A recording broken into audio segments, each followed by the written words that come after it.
Hello guys, good morning. तर आजपासून आपण विज्ञान या विषयाला सुरुवात करणार आहे. तर त्यामध्ये पहिले चॅप्टर आहे रक्ताभिसरण संस्था, मग शोषण संस्था, उत्सर्जन आणि पचन. तर आज मी करणार आहे रक्ताभिसरण संस्थेपासून स्टार्ट.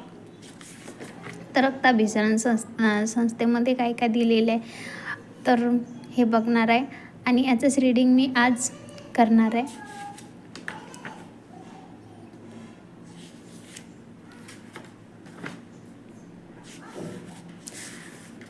तुम्हाला जर विज्ञानमध्ये जर 15पैकी कमसे कम 12-13 मार्क्स आणायचे असेल तर सचिन भस्के सरांचं पुस्तक खूप खूप खूप छान आहे आणि तुम्ही पण हे रेफर करण्याचा प्रयत्न करा. यामधून खरंच खूप चांगले मार्क्स मिळतात. चला तर आजच्यासाठी इथेच थांबू.